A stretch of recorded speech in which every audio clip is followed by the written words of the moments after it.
दोस्तों नमस्कार। क्या अर्थव्यवस्था वाकई इस देश को डुबा देगी? क्या अर्थव्यवस्था में लगा हुआ पैसा वापस नहीं मिलेगा? बैंक जितनी बड़ी तादाद में लोन दे रहे हैं उस लोन की वापसी होगी नहीं। लोगों का पैसा जो बैंकों में जमा हुआ है और उस बैंक के जरिए जो इक्विटी और म्यूचुअल फंड तक में पैसे लगे हुए हैं, क्या वो सब संकट में है? ये सारे सवाल मौजूदा वक्त में इसलिए बड़े हो चले हैं क्योंकि इस अर्थव्यवस्था का थर्मामीटर शेयर बाजार डावाडोल है। बीते 8 दिनों में तकरीबन 23 लाख करोड़ का नुकसान इस शेयर बाजार को हो चुका है। सिर्फ इस हफ्ते के 4 दिनों में 20 से 25 हजार करोड़ रुपया विदेशी निवेशक निकाल चुके हैं।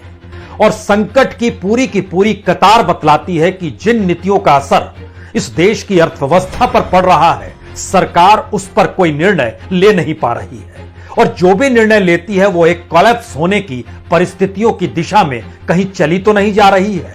ये सारे सवाल आज शेयर मार्केट यानी इकोनॉमी के थर्मामीटर को परखते हुए समझ लिए जाएं, क्योंकि चाहे अनचाहे बैंकों में जो आपका पैसा है वह कहीं ना कहीं किसी ना किसी रूप में इस देश में अलग अलग जगहों पर लोन में दिया जाता है।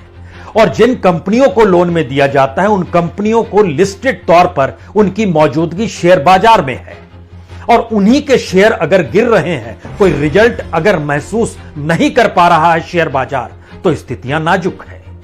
इस बात को लेकर लगातार कहा जा रहा है कि ईएमआई का बोझ आम लोगों खासतौर से मिडिल क्लास पर बढ़ चला है। तो जून में एक बार फिर रिजर्व बैंक रेपो रेट बढ़ाएगा, यानी 0.4% तो बढ़ चुका है और कहा जा रहा है इसे 1% तक ले जाना है। और शेयर बाजार का सेंसेक्स जो अभी 53,000 के इर्द गिर्द घूम रहा है वह 50,000 तक पहुंच जाएगा।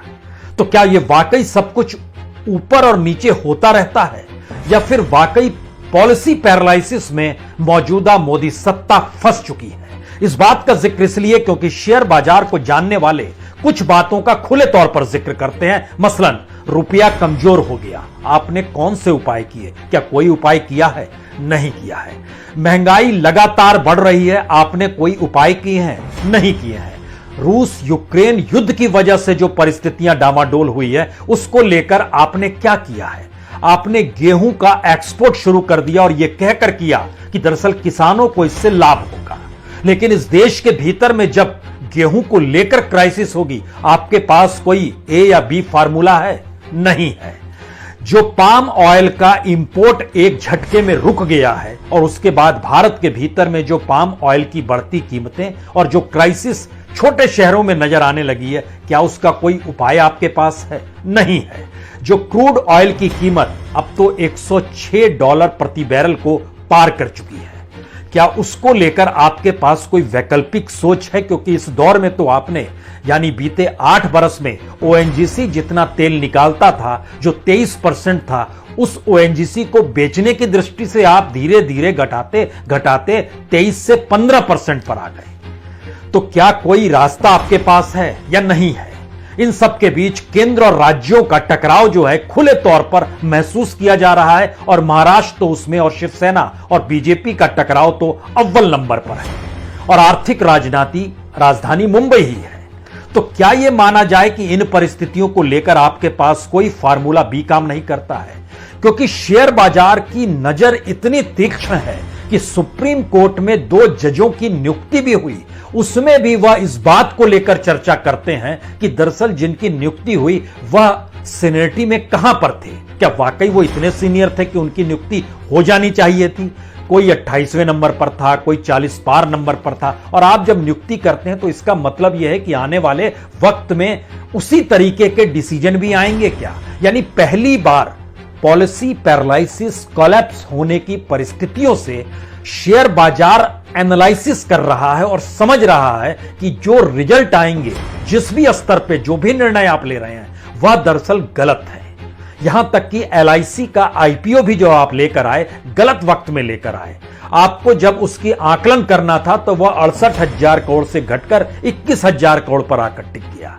यानी आपकी जो भी नीतियों का ऐलान है और अर्थव्यवस्था को संभालने की जो सोच है वो डगमगाई हुई है। तो क्या वाकई भारत के शेयर बाजार के जरिए भारत की अर्थव्यवस्था को आज समझा जाए और परखा जाए कि सरकार कहां खड़ी है, उस थर्मामीटर में ऊपर नीचे हुए सेंसेक्स के मद्देनजर देखा जाए या डूबते पैसे को देखा जाए? क्योंकि 3 दिन में जो शुरुआती 3 दिन थे उसमें तकरीबन 11,40,000 करोड़ रुपए डूबे। बात आगे बढ़ी तो 5 लाख और डूब गए। बात उसके आगे और बढ़ी तो 4.5 लाख और डूब गए। 8 दिन में 23 लाख रुपए डूबने का जिक्र हो रहा है।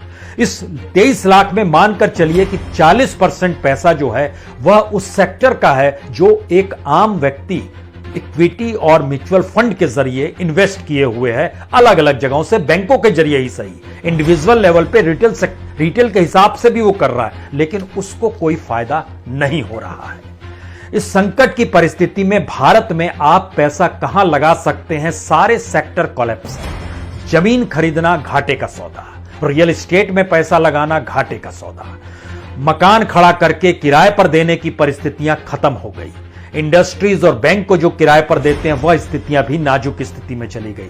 कोई पैसा लगाएगा तो इसी शेयर बाजार के जरिए वह आने वाले वक्त में चीजों को डेवलप होते हुए देखेगा।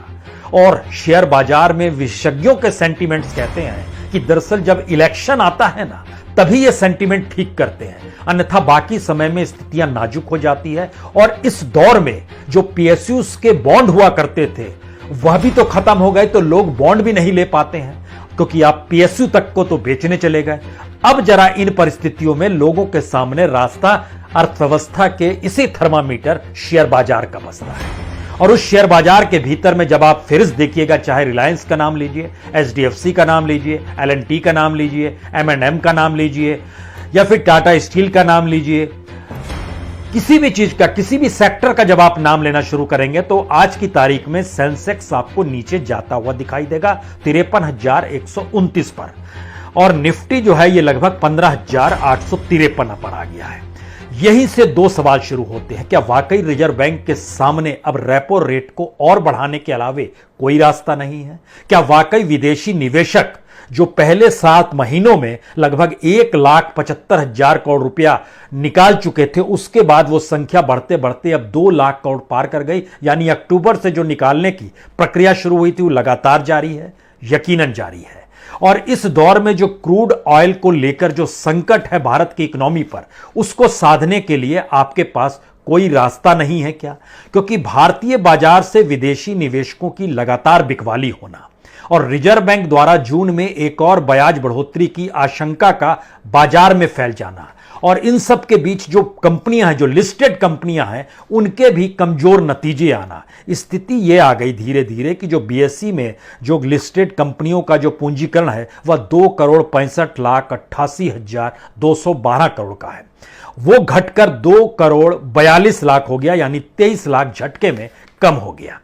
अब यहां पर अगला सवाल यह था कि आप मैनेज कैसे करते हैं इस देश की इकोनॉमी को, जिस बात का जिक्र बार बार किया जा रहा है कि अर्थव्यवस्था की तरफ से क्या आपने आंखें मूंद ली हैं? और लोग जाएं तो कहां जाएं, उनकी जेब में रखा हुआ पैसा कमजोर हो रहा है, कम हो रहा है। बैंकों से इंटरेस्ट रेट कम मिल रहा है, महंगाई दर उससे कहीं ज्यादा है। पैसा कहां पर लगाएंगे आप? आपको सुझाव दिया जाता है सही है म्यूचुअल फंड से जुड़ा है, इक्विटी को लेकर कहा जाता है वहां पैसा लगाइए, लेकिन क्या वाकई भारत के एक बड़े मिडिल क्लास के हिस्से में इतनी ताकत है कि वह जो भी पूंजी शेयर बाजार में लगा दे वह कम से कम 3 साल के लिए उस तरफ देखे ही नहीं? यानी वो पैसा धीरे धीरे बढ़ेगा, लेकिन 3 साल से पहले में स्थितियां नाजुक हो रही हैं। तो आप क्या करेंगे? या फिर 2024 का इंतजार कीजिए, उस समय सेंटीमेंट्स ठीक हो जाएंगे। क्या वाकई भारत की पॉलिसी डिसीजन की परिस्थिति सिर्फ चुनाव को देख रही है?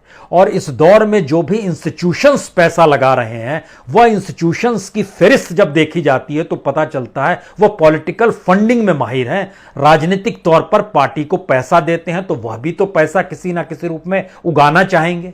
और जो पूरा का पूरा रास्ता है सरकार के जरिए, वो चाहे अपने तौर पर डिसइन्वेस्टमेंट का है या प्राइवेटाइजेशन का है या मोनेटाइजेशन के साथ सरकार की कमाई का है। अगर उस रास्ते पर आप खड़े होते हैं तो वह भी कोई रिजल्ट शेयर बाजार को नहीं दे पाता है, इस देश को नहीं दे पाता है। वह इंडिविजुअल लेवल पे अपने नेटवर्थ को बढ़ाता है क्योंकि वह सह सकता है 5 साल 10 साल उसके नेटवर्थ की ग्रोथ उसी रूप में होती है और वो उस करेंसी के आश्रय चलता है जो कि अंतर्राष्ट्रीय तौर पर किसी भी देश में वह लोन उठा सकता है, किसी भी देश में किसी भी कंपनी को खरीद सकता है, किसी भी जगह पर दुनिया के, क्योंकि अपने आप को मल्टीनेशनल बना चुका है। लेकिन भारत के लोग जिनका पैसा बैंकों में है, जो पैसा शेयर बाजार में लगाते हैं, वह तो अंतर्राष्ट्रीय तौर पर चीजों को नहीं देख पा रहे होंगे या नहीं देखने की स्थिति में, तो उनका क्या होगा।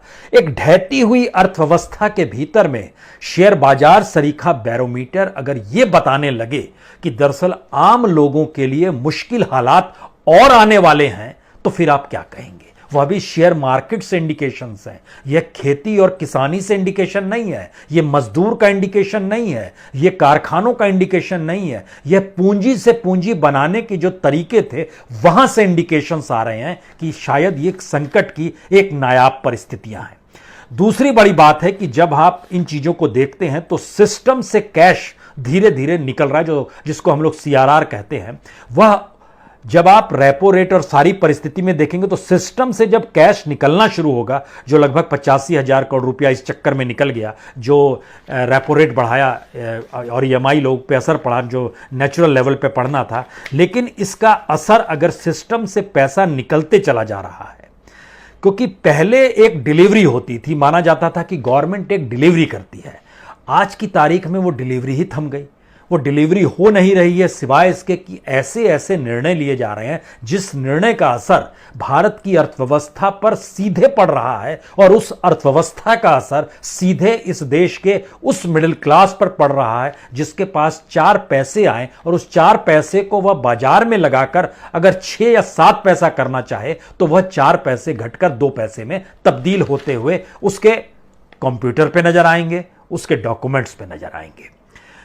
इसमें हमने समझा कि दरअसल क्या वाकई सरकार की नीतियां भारत में प्रोडक्शन मैन्युफैक्चरिंग सेक्टर को लेकर बिल्कुल नहीं है। शेयर बाजार कहता है कि मैन्युफैक्चरिंग सेक्टर की हालत अभी भी बदतर है। जो इंफ्रास्ट्रक्चर सेक्टर है, जहां पर बड़ी तादाद में पैसा लोन दिया गया है, उसकी स्थिति में प्राइवेट सेक्टर की रुझान ज्यादा हो चला है और गवर्नमेंट वहां से गायब अपने आप को धीरे धीरे कर रही है। लेकिन उस इंफ्रास्ट्रक्चर को प्रोडक्शन से आप नहीं जोड़ सकते हैं।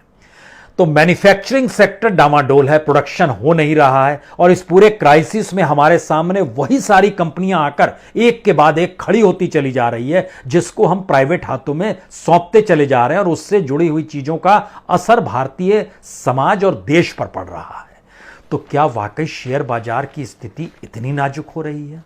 और यह जो नजर आते हैं आंकड़े कि पैसे गायब हो गए, डूब गए, ये पैसे क्या वाकई डूब जाते हैं और गायब हो जाते हैं, या फिर आने वाले वक्त में इसको जो टेक्निकली रिफंड मिलते हैं बैंक के जरिए, वह मार्केट में इन्फ्लेशन इतना ज्यादा होता है कि वह इंटरेस्ट के साथ भी जब आपके पास पहुंचते हैं तो उसकी कीमत कम हो चली होती है और जब आप उसे निकाल कर बाजार में कुछ खरीदने जाते हैं तो वहां पर महंगाई आपके साथ फिर से आकर खड़ी हो जाती है और वह 10 रुपया जो कि 8 रुपए हो चुका होता है बैंक से निकलने के बाद, सामान खरीदते वक्त वह 1 साल की तुलना में ही वह 5 रुपए में तब्दील हो जाता है, क्योंकि महंगाई सामने खड़ी है। तो क्या सरकार किसी पॉलिसी पर पहुंच नहीं पा रही है, या सरकार को जिन रास्तों पर चलना था वो रास्तों से भटक चुकी है, या अब वो कोई एक्सपेरिमेंट नहीं करना चाहती है क्योंकि उसके जहन में फिर से आने वाले वक्त में चुनाव की एक लंबी फहरिस्त नजर आ रही है और सत्ता में बने रहना उसकी जरूरत है। क्योंकि association of model fund mutual fund in India, उसका आर्गुमेंट है कि दरअसल 21-22 में यानी लास्ट फाइनेंशियल ईयर में तकरीबन आम लोगों ने जो जनता का पैसा है वो तकरीबन 1,64,000 करोड़ तक का लगा है, लेकिन ओवरऑल जो म्यूचुअल फंड में पैसा लगा हुआ है वो तकरीबन 13,65,000 करोड़ तक का है। ये मार्च तक का है। तो इतने पैसे को लेकर जो ऊपर नीचे सेंसेक्स हो रहा है उसके पीछे वजह क्या है? शेयर मार्केट से 3 ही जवाब आते हैं। एक, इकोनॉमी को लेकर आपका कोई सही रूट अभी तक निकल कर नहीं आया है। सेकंड, आप जो डिसीजन लेते हैं उसमें आपका फेडरल स्ट्रक्चर चकनाचूर हो रहा है और इंस्टीट्यूशंस धराशायी हो रहे हैं, और इस दायरे में पहली बार जुडिशरी भी आकर खड़ी हो गई है। यानी जुडिशरी भी जो निर्णय फाइनेंशियल एस्पेक्ट में देने चाहिए वो फाइनेंशियल एस्पेक्ट में दे नहीं पा रही है, और वो पॉलिटिकल एस्पेक्ट्स देखने लगी है। और पॉलिटिक्स या राजनीतिक सत्ता भी जुडिशरी पर क्या ये दबाव बना रही है कि आपके द्वारा वित्तीय मामलों को लेकर जो भी निर्णय हो वो निर्णय उस इंस्टीट्यूशन